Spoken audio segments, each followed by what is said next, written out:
Did you know that American soldiers in Vietnam were found dead with their rifles disassembled or cleaning rods jammed in the barrel, showing they were desperately trying to make their M16 work in their final moments? Reports came in of squads where half of their rifles stopped firing in the middle of the battle. It went so far that soldiers no longer trusted their weapon at all, writing home and begging their families to send cleaning kits. Only later, after hundreds of soldiers had already died, did the truth finally come out. What had actually happened and whose fault it was. And the answer might shock you, just as it shocked the soldiers when they realized the very country they fought for had let them down.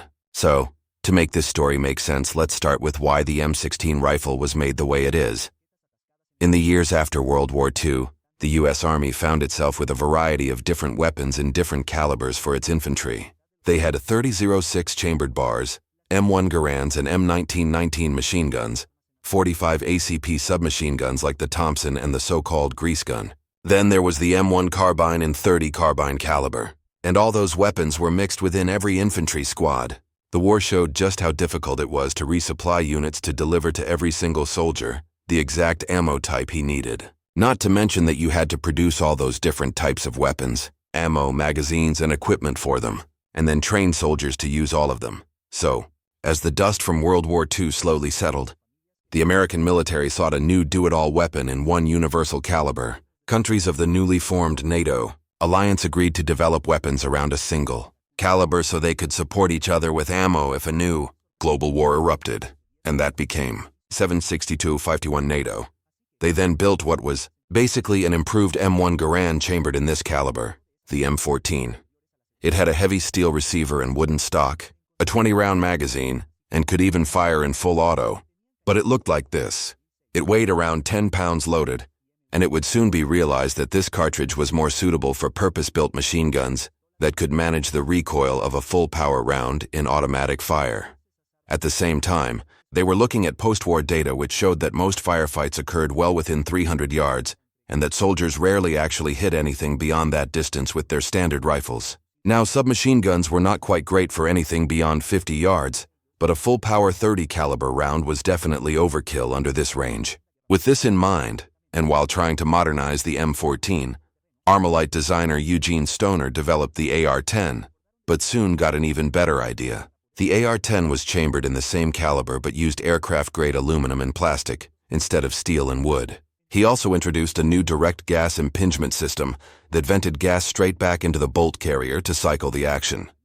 This greatly reduced recoil and allowed the stock and barrel to be in a straight line. However, he was encouraged by that data about most firefights happening at close range, and by the newly discovered performance of small-caliber high-velocity rounds such as the .223 Remington, later to become the .556 NATO.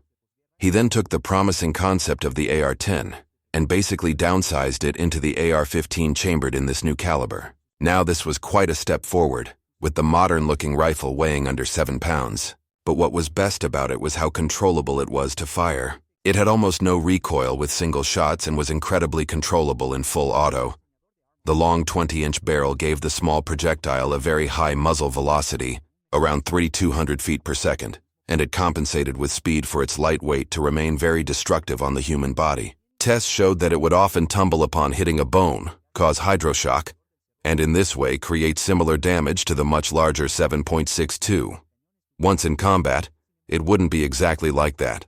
Soldiers realized they had to hit their enemies multiple times to stop them, as the small, fast-moving round would go straight through the body and cause minimal damage if no vital organ was hit. But this wasn't a problem that would very soon be killing American soldiers issued with this new weapon. It actually turned out to be something much darker. Through tests and trials, they eventually came up with the M16. The U.S. military saw this rifle as the solution they needed to standardize a single weapon, and it was chosen over the M14, which had the shortest service life, being pulled out basically as soon as it was introduced. You see, this way the soldier had quite a capable platform for under 300-yard engagements but could carry almost 3 times more bullets than the 7.62. For the same weight, which is not a small difference. Now, as the tensions in Vietnam were rising, the first M16s, still designated experimental, were sent for field and combat testing. They were shipped to American advisors and elite South Vietnamese units that were fighting communist guerrillas at the time. And very soon, soldiers were delighted with the ergonomics. accuracy, and lightweight design, just ideal for jungle patrols. The M16 was praised and in reports described as superior in virtually all respects to the World War II-era weapons. Its plastic stock didn't swell and bend in the humid tropical climate like the M14 did, and it carried itself well in dirt and mud. They reported minimal to almost no malfunctions after firing thousands of rounds both on the range and in combat. And these reports only solidified the M16 as the true answer for the American Army. So it was fully adopted and went into production, issued to all units just in time as the war in Vietnam escalated in 1965 and large numbers of American infantry units arrived. However, when they entered combat for the first time, the complete shock came. Tens of thousands of young soldiers stepped off transports carrying their sleek black rifles everyone had told them only good things about. They had every reason to believe they were holding the most modern weapon to crush guerrillas, armed with rusty old AKs. Large patrols through the jungle and rice paddies were now launched to find and flush out the enemy, and soon the first large-scale firefights broke out. But then all of a sudden, their cutting-edge rifle that had been praised until now didn't work. After a couple of magazines fired in actual battle, the M16 would just stop firing. Soldiers picked up rifles from fallen comrades and continued firing until those ceased too. They were frantically trying to clean the jams, but in most cases there was nothing they could do. Reports began flooding in of half of the squad's rifles seizing during firefights. Soldiers found dead beside their disassembled rifles, obviously trying to make them work before they were killed. Some had to use rifles as clubs and with bayonets in desperate hand-to-hand fights. While anyone who had a sidearm was considered lucky, soldiers were desperately trying to take any working weapon they could find, even from the enemy, just to have something to fight with. One platoon leader furiously reported that 32 out of 80 rifles in his company malfunctioned during a single engagement, and the battle turned into horrible hand-to-hand fighting with soldiers literally using their knives and helmets to kill the enemy. Even when conducting recon by fire during patrols, soldiers discovered their rifles jamming after a few bursts, leaving them without a weapon if someone returned fire. And a lot of times this would happen. No one had any idea what was going on. Nor could they even imagine what the real reason behind these malfunctions was. To make everything even worse, the M16 was advertised as the self-cleaning rifle for some reason, as if that even exists. And they were issued, listen to this, without cleaning kits. Not a single .22 caliber cleaning kit was sent along with the first shipments of some 85,000 rifles for the whole year. And manuals didn't even emphasize maintenance. They were operating in the jungle, remember, with several day-long patrols through mud and rice paddies. Soldiers soon wrote home asking for cleaning rods for hunting rifles and gun oil that the army didn't give them. There is a recorded instance where a soldier, the only one in his platoon with a cleaning rod, was running from position to position during a firefight and clearing jams until he was shot and killed. But the jungle was not the problem, far from it. One of the biggest causes for the M16 to jam was torn cartridges. The spent casing would swell and its rim would get torn. It would stay stuck in the chamber. The only way to clear it was to ram it out with the rod from the muzzle. Those same rods that weren't issued, you know. Soldiers were just furious, unable to comprehend why this was happening all of a sudden with a rifle that was supposed to be revolutionary. The barrels became so clogged with powder residue that light wasn't even shining through them. Yet, the gun was supposed to be, quote, self-cleaning. Investigators from Colt were soon sent to find out what was happening with their rifle, and they would eventually find out. Although for years the answer was covered up because it would uncover criminal negligence, or according to many, outright sabotage, of the M16 by the very country for which those soldiers killed with faulty rifles were fighting. Here's the thing.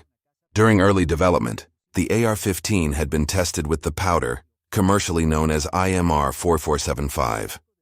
It was a stick-shaped powder that burned at a predictable rate and produced modest pressure, but left little powder residue. Later, as the M16 was going through its testing phase, the ammunition based on that type of powder was used, and the rifle didn't have any trouble with reliability, especially nowhere near the catastrophic failures experienced in Vietnam. However, in 1964, the Army Ordnance Department took control of procurement and for some reason, just before the rifle was about to enter a full-scale war, changed the powder type in its ammunition to WC-846, commonly known as ball powder. Now, ball powder had been introduced in World War II, and it was much cheaper to produce in huge amounts, mostly used as propellant for artillery shells. The Army had enormous stockpiles of this powder, and saw the perfect opportunity to use it in the new upcoming war. So at the very last moment, before American infantry arrived in significant numbers in Vietnam, they shifted to this powder for M16 rounds. And look at this, with no prior testing whatsoever. The designer of the M16 wasn't even consulted about changing the powder. If he had been, this debacle in Vietnam could probably have been prevented with necessary adjustments to the rifle to handle this now much different ammo. Now, here's what this new powder actually did to the M16. First, it burned faster and produced much higher pressure. This raised muzzle velocity and even the rate of fire to over 1,000 rounds per minute as the bolt was pushed back faster. The rifle absolutely wasn't designed for any of this. The cartridge also wasn't designed for such pressure and would deform and swell after firing. Or its rims would be torn for the same reason, causing those failure to extract jams that became the M16's signature malfunction. Ball powder also left significantly more unburned residue that would clog the barrel, go back through the gas system, and accumulate in the heart of the mechanism. When it cooled down, it became like hard plastic that would cause all sorts of problems. And on top of all that, soldiers had nothing to clean them with or maintain the rifle properly. There is no such thing as a self-cleaning rifle in the world. However, the Army Ordnance didn't stop there with its quote-unquote help for the M16. They also insisted on adding a forward assist feature that was absolutely not needed. Even the M16's designer protested against it, since it only added more ways dirt could get in. The M16 was already designed in a way that if a round didn't chamber as it should, the soldier could pull the charging handle again and release it, which would chamber the round properly, or eject the faulty one. Pushing it with a forward assist by force would just deform the cartridge and make it stuck in the chamber, with now no way to pull it out. But there's still more to it. It's also said the M16 was expected to be replaced soon, so Army Ordnance didn't bother spending money on equipment around the rifle, like for example good magazines. Initial 20-round magazines were intended to be quote-unquote semi-disposable, so they were made cheaply from aluminum. And after use in the field, the feed lips would bend and springs would weaken, just adding to the already catastrophic malfunction rate. Have you ever noticed in movies soldiers tapping the magazine on their helmet before inserting it in the rifle? Well, they actually did that to shake rounds inside because they'd often get stuck while feeding. This jamming crisis was quietly pushed down through the chain of command. But once soldiers' letters and interviews reached the public in alarming numbers, something finally had to be done. Before finding out who was behind all these ingenious, quote-unquote improvements, the U.S. military had to stop their soldiers from getting killed. The first priority was to send cleaning kits and manuals to frontline units. New M16s were redesigned with a trapdoor in the stock that held a small cleaning kit, so a soldier would always have it at hand, and new troops were instructed how to maintain their rifle in the field. The chamber was chrome-lined, and soon after the bore was as well, so it wouldn't rust and would be easier to clean powder residue. Even rifles already fielded were retrofitted with these features. A stronger buffer and spring were introduced for better control during full auto, reducing the rate of fire to a more controllable 800 rounds per minute as initially intended. That also reduced stress on other parts. Finally, the powder issue was addressed and it was reformulated and stabilized to work better with the rifle and produce less residue that caused problems. Better reusable magazines were also delivered with 25 and 30 round ones starting to appear as well. Many other smaller adjustments were also made, like the extractor, and the flash suppressor was changed from an open 3-prong to a closed so-called bird cage so it wouldn't catch dirt or snag on vines in the jungle. The M16 then began to be as dependable and effective as it was in its experimental phase, and soldiers slowly began to trust their weapon again. But now, why did so many soldiers have to die first? Were they literally sabotaged by the very Army Ordnance? And if so, why? And would there be some consequence for those responsible? Well, Congress held hearings. Investigators spoke of criminal negligence or even deliberate sabotage. And yet no individual was ever truly held responsible for the decisions that put faulty rifles into soldiers' hands. They dissolved the old Army Ordnance Department and closed the Springfield Armory in 1968. While the rifle itself was redesigned as the M16A1, no one was fired, prosecuted, or demoted over the debacle that caused the lives of many American soldiers. As for the M16, it evolved through many improvements. Once the problems were solved, it would slowly shift more toward the M4 carbine, which is the M16's direct descendant, just shorter and lighter, with a wide variety of accessories that could be added. And it slowly replaced the M16 as the new standard infantry rifle.